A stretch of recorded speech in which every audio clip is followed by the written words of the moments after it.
Jésus. Nous continuons sur notre thème des complexes et nous allons le clôturer ce matin parce que ce mois-là, nous allons finir nos préparations. Après, nous allons passer aux actes. Amen. Aux actes de la conquête.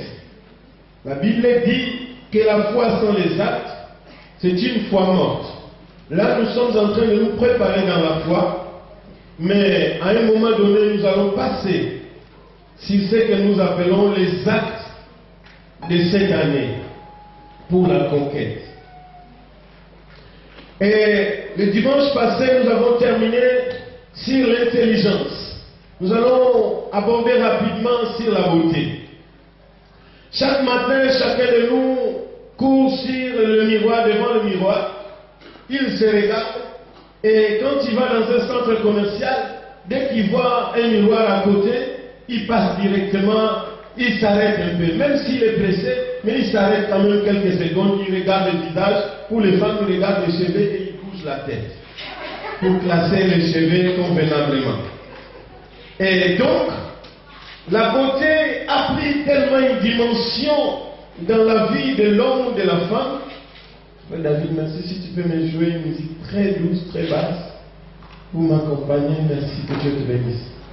Et la beauté a tellement pris de place dans la vie des hommes et des femmes que cela est devenu un problème de complexe. Nous voyons des gens qui se font opérer pour tout simplement chercher la beauté. Bon, malgré que les conséquences aussi sont néfastes quand nous voyons les gens qui le font, mais ils le font quand même parce qu'on veut rester jeune. Il n'était pas de nôtre, mais des couleurs de peau, oui. Michael Jackson cherchait la beauté à tout prix, des opérations sur opérations, mais nous avons vu que ça finit mal. Et quand on est obsédé à la beauté, ça peut nous amener à faire des choses extrêmes et cela peut amener à ce que cela finisse mal. Nous n'avons pas peur de le dire.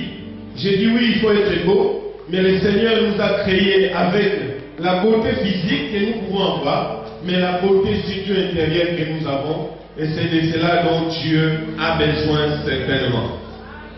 Mais le choix de l'homme est souvent frappé sur ce qu'il voit. Alléluia. C'est pourquoi les hommes et les femmes s'efforcent à travailler sur la beauté, parce que l'homme voit, la femme voit, c'est-à-dire nos yeux physiques voient, et c'est ce que nous voyons qui nous frappe, et nous, c'est ce qui nous intéresse. Il y a une histoire dans la Bible qui est une histoire des complexes. Dans 1 Samuel chapitre 16, verset 7, la Bible dit que le Seigneur avait besoin de couronner un roi. Et il fallait un choix. Vous allez lire cela à la maison, mais notez bien simplement.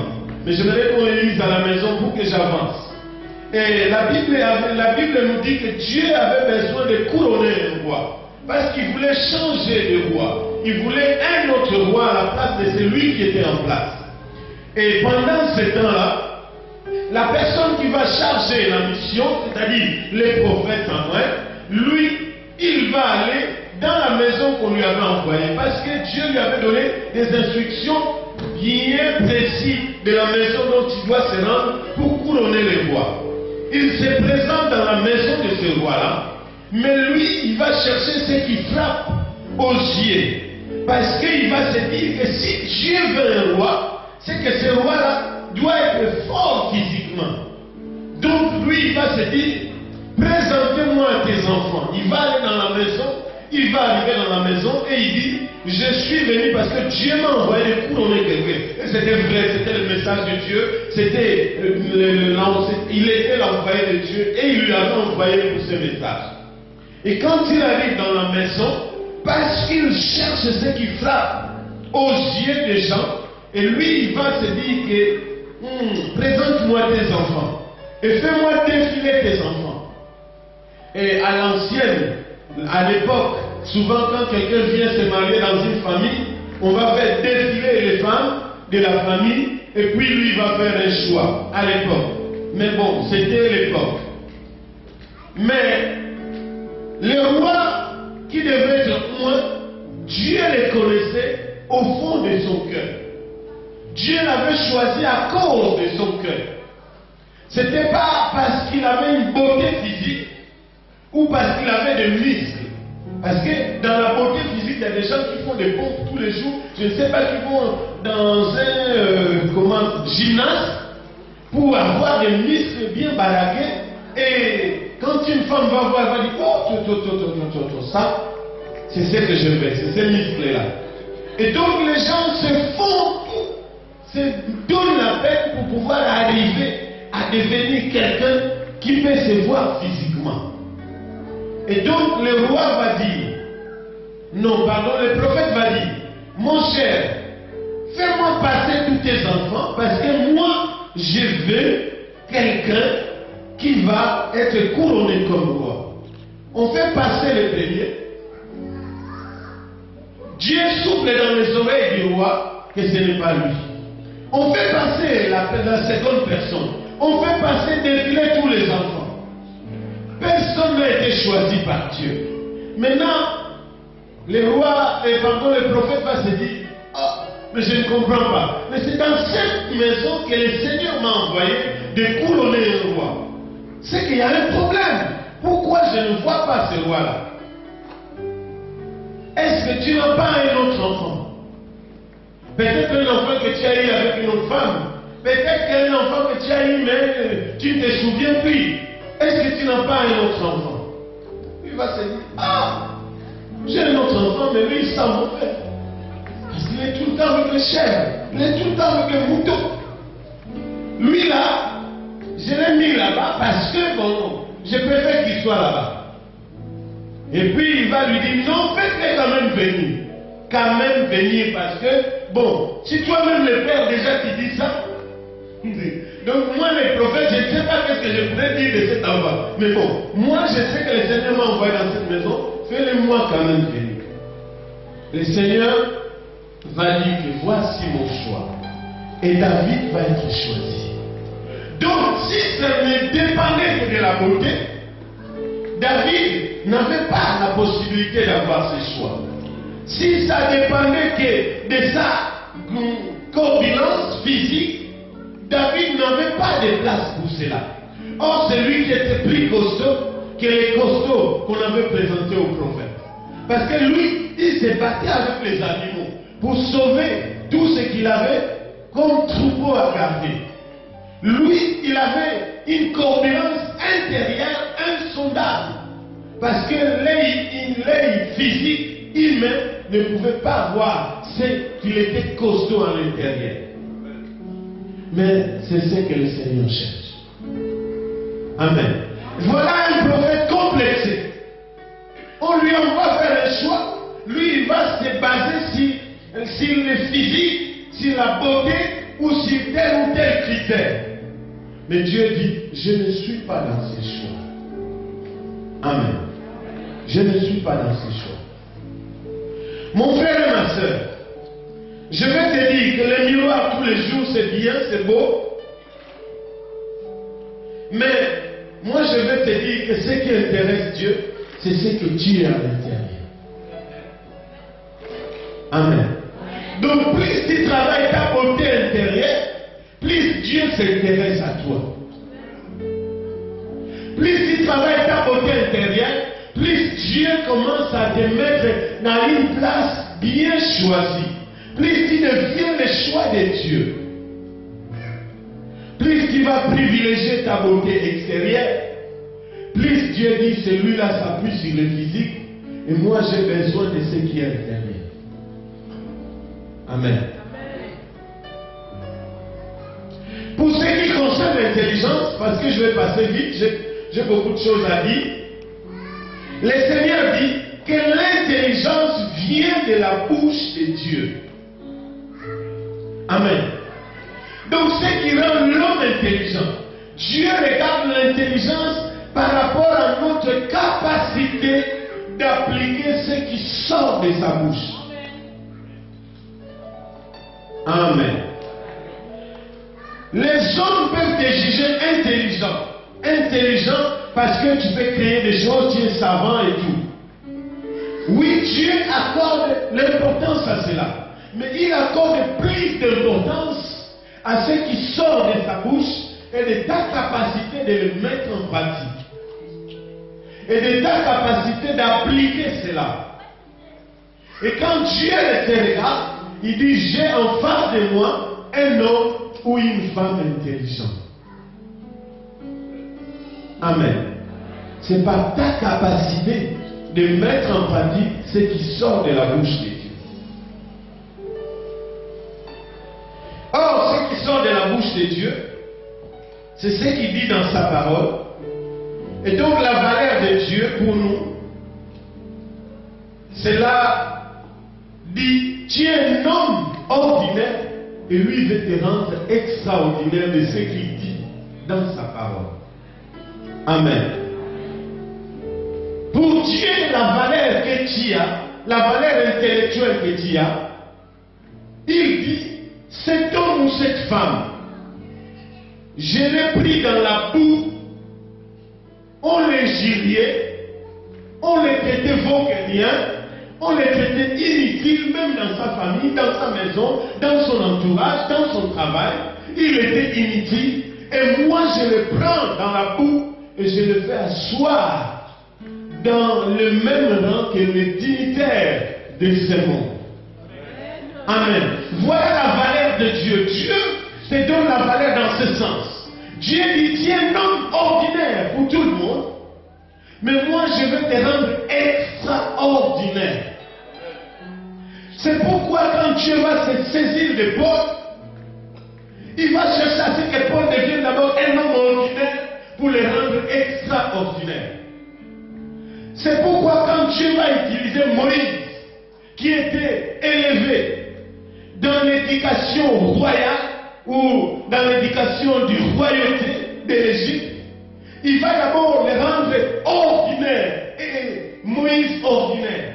Pas Moïse prince, pas Moïse à qui on adore, on acclame, on dit prince Moïse qui a gagné tel combat. Non, il va d'abord le rendre ordinaire, il va l'emmener dans un lieu où il va devenir berger, et en devenant berger, en quittant le lit royal, parce que dans la royauté, on te sert, on te donne à se doucher, on t'aide même à se doucher, et tout cela, il l'a quitté pour aller devenir un homme ordinaire, berger. C'est comme notre Seigneur Jésus, qui était assis sur le trône du royaume, il va aller naître dans un lieu inutile, qu'on ne peut pas faire attention, et il va grandir dans un métier qu'on pouvait négliger, mais cet homme-là était extraordinaire à l'intérieur de lui. Moïse est un homme ordinaire, extraordinaire d'abord. Dieu dit, si je t'appelle, si je t'utilise dans le sens où tu es déjà extraordinaire, ça ne servira à rien. Je vais d'abord te rendre ordinaire.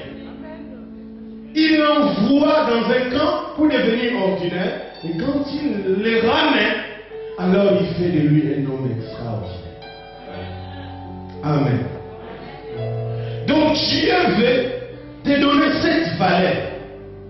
Pas la valeur que les hommes t'acclament, t'adulent. Oh, tu es prince, tu es ceci, intellectuel de ceci, cela. C'est bon, on peut avoir tous les diplômes. Et moi j'encourage même les gens à avoir bac plus 8 si ça existe. Mais dans tout cela, nous devons nous appuyer sur la valeur que Dieu veut nous donner. Même si nous avons nos diplômes, nous devons nous dire, je suis un homme ordinaire.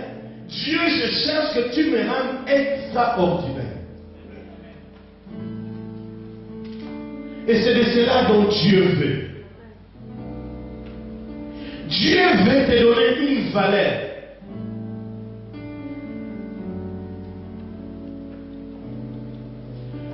Quand tu es inutile, on te néglige. Et il dit, moi c'est toi que je veux me servir. Tu es un élément que je vais saisir pour m'en servir, pour ma gloire. Amen. Voilà un peu, je parlais de l'intelligence, de la beauté, de l'argent.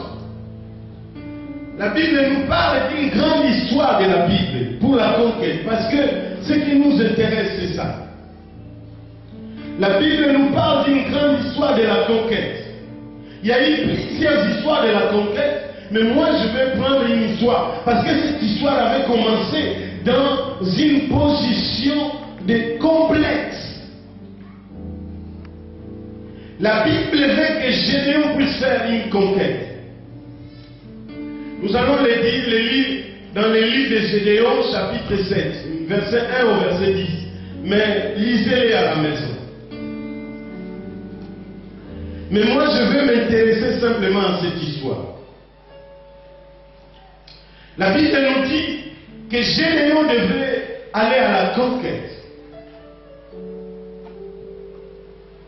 Je ne sais pas, pendant que je suis en train de parler de cette histoire, je voudrais que tu t'inspires sur une conquête que tu veux mener. Non seulement la conquête que l'Église a menée, mais je voudrais que tu t'inspires sur une conquête que tu veux mener dans ton coin, ou dans ta maison, ou dans ton entreprise. Une conquête que tu veux mener. Mais je voudrais simplement que tu t'inspires à cela. Et je voudrais que chacun de nous, là où nous sommes, puisse se dire, est-ce que j'ai une place dans la conquête, dans l'équipe qui doit aller à la conquête? L'évangéliste Berthe va nous faire la lecture rapidement, et les autres nous font lire à la maison et écoutons la lecture de la parole de Dieu.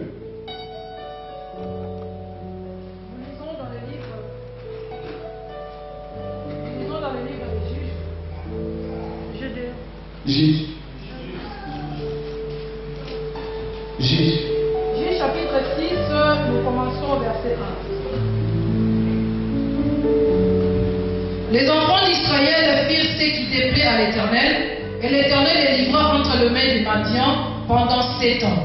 La main des Madian fit puissant contre Israël pour échapper à Madian. Les enfants d'Israël se retiraient dans les ravins de montagne, dans les cavernes et sur les rochers fortifiés. Quand Israël avait sémé, Madian montait avec Amalek et les fils de l'Orient, et il marchait contre lui. Il campait en face de lui, détruisait les productions du pays. S'il te plaît, lis le chapitre 7. Lis le chapitre 7. Verset 1 à 10. Chapitre 7, à 8, pardon. Chapitre 7, verset 1 à 8. Jéribal, qui est Gédéon, et tous les peuples qui étaient avec lui se levèrent de bon matin et campèrent près de la source des Harod. Les camps des Madians étaient au nord de Gédéon, vers la colline de Morée dans la vallée. L'Éternel dit à Gédéon, le peuple que tu as avec toi est trop nombreux pour que je livre Madian entre ses mains. Il pourrait en tirer gloire contre moi et dire, c'est ma main qui m'a délivré. Publie donc ceci aux oreilles du peuple, que celui qui est craintif et qui a peur s'en retourne et s'éloigne de la montagne de Galade. 22 000 hommes parmi le peuple s'en retournèrent et il en resta 10 000. L'Éternel dit à Gédéon, le peuple est encore trop nombreux. Fais-les descendre vers l'eau et là je t'en ferai le triage. Celui dont je te dirai que celui-ci aille avec toi, ira avec toi. Et celui dont je te dirai que celui-ci n'aille pas avec toi, n'ira pas avec toi. Gédéon fit descendre le peuple vers l'eau, et l'Éternel dit à Gédéon, tous ceux qui lapperont l'eau avec la langue comme lappent les chiens, tu les sépareras. Et tous ceux qui se mettront à genoux pour boire, ceux qui lapperont l'eau, en le portant à la bouche avec leurs mains, firent au nombre de 300 hommes. Et tout le reste du peuple se mit à genoux pour boire. Et l'Éternel dit à Gédéon, c'est par ces 300 hommes qui ont la paix que je vous sauverai et que je livrerai Madian entre tes mains. Que tout le reste du peuple s'en aille, chacun chez soi. On prit les vivres du peuple et ses trompettes, puis Gédéon envoya tous les hommes d'Israël, chacun dans sa tente, et il retint de 300 hommes.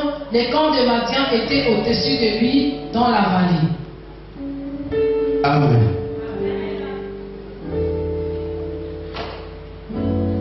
Nous voyons que quand Gédéon veut aller à la conquête, il commence par se dire que nous devrions être très nombreux pour pouvoir aller à la conquête.